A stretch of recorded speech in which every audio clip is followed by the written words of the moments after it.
BJP के साथ UP में होगा बड़ा खेला। तेजी से इंडिया गठबंधन हो रहा मजबूत। बीजेपी के लिए पुराना प्रदर्शन दोहराना होगा बेहद मुश्किल। 2019 के मुकाबले बीजेपी को होता दिख रहा है बड़ा नुकसान। दिल्ली की सत्ता का रास्ता यूपी से होकर जाता है और यूपी किसके साथ है ये लोकसभा चुनाव में साफ हो जाएगा।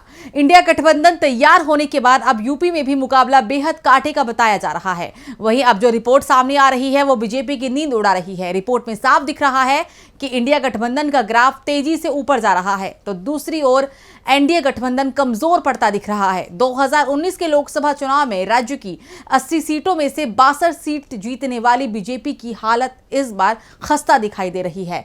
2019 में यूपी में बीजेपी को 62 तो उसकी सहयोगी अपना दल एस को 2 सीटें मिली थी, यानी कुल 64 सीटें बीजेपी ने जीती थी।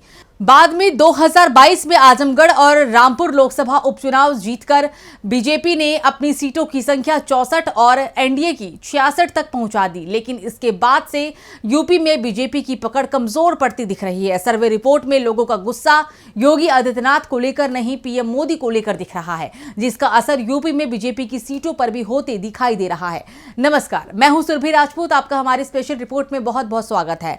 आज हम चर्चा करेंगे यूपी में लोकसभा चुनाव के दौरान एनडीए की मुश्किलों और इंडिया के बढ़ते जनाधार की। यूपी की 80 सीटों पर इंडिया गठबंधन की दिख रही मजबूती। सर्वे के खुलासे से बीजेपी की उड़ सकती है नींद। यूपी में 80 में से बीजेपी को मिलेगी मात्र 26 सीट।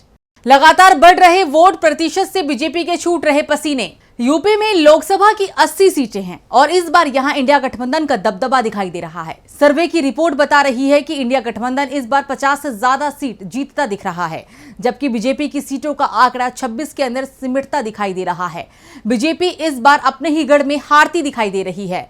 पार्टी के कई दिग्गज नेता मुश्किल में फंसे दिखाई दे रहे हैं। बीजेपी का अपना इंटरनल सर्वे ही बता रहा है कि कई सांसदों के खिलाफ लोगों की नाराजगी है, जिसके बाद 20 सांसदों की टिकट काटने की भी बात हो रही है। लेकिन बाद सांसदों से लोगों की नाराजगी तक सीमित नहीं है।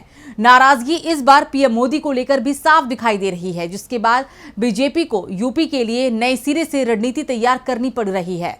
बीजेपी को डर इंडिया गठबंधन की मजबूती से भी लग रहा है। इंडिया गठबंधन अगर इसी तरह से मजबूत होता चला गया तो प्रदेश में एनडीए का सुपड़ा साफ होता दिखाई दे रहा है।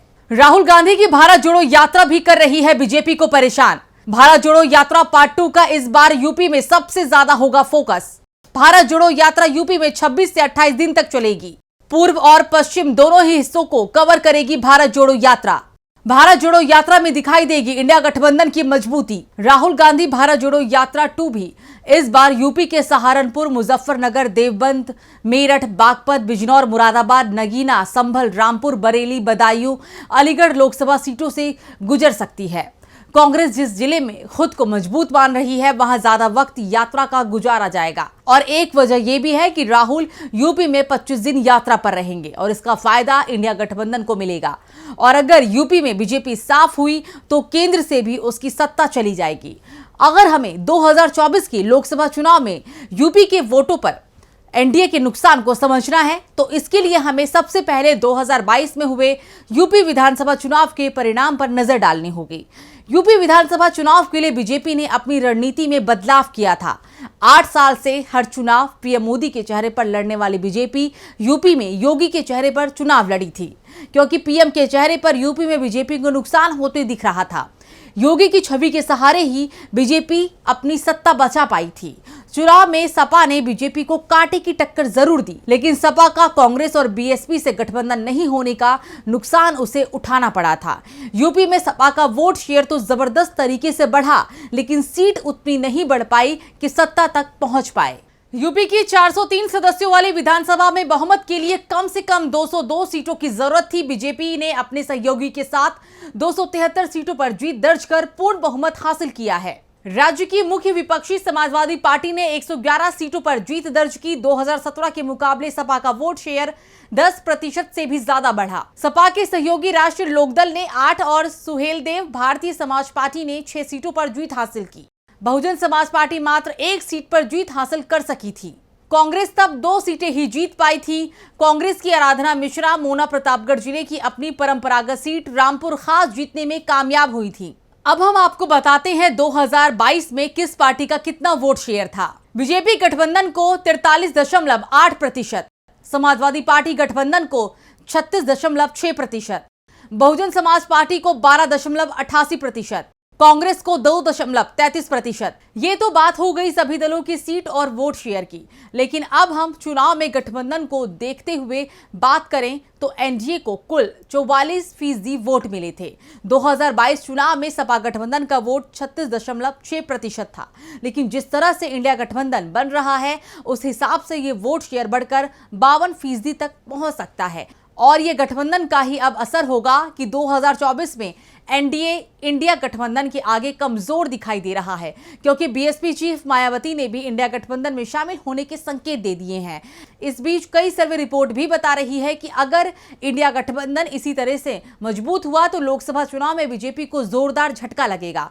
सिर्फ यूपी ही नहीं, केंद्र की सत्ता भी उसके हाथ से फिसल जाएगी, क्योंकि वोट शेयर के मामलों में हर सर्वे के साथ इंडिया गठबंधन आगे बढ़ता जा रहा है। और अब कांग्रेस ने इसे लेकर एक ट्वीट किया जिसमें इंडिया गठबंधन को एनडीए से बहुत आगे बताया गया है। वोट शेयर के मामले में एनडीए पर भारी पड़ा इंडिया 49%, एनडीए 41%। जुड़ेगा भारत, जीतेगा इंडिया। कांग्रेस का ये दावा इंडिया गठबंधन में मौजूद पार्टियों को 2019 में मिले वोटों से मिलता है, और ये तय माना जा रहा है कि पिछले 5 साल में मोदी सरकार के खिलाफ एंटी इनकम्बेंसी काफी तेज हुई है। ऐसे में कांग्रेस ने जो दावा किया है वो सच होगा, इसकी संभावना भी सबसे ज्यादा लग रही है।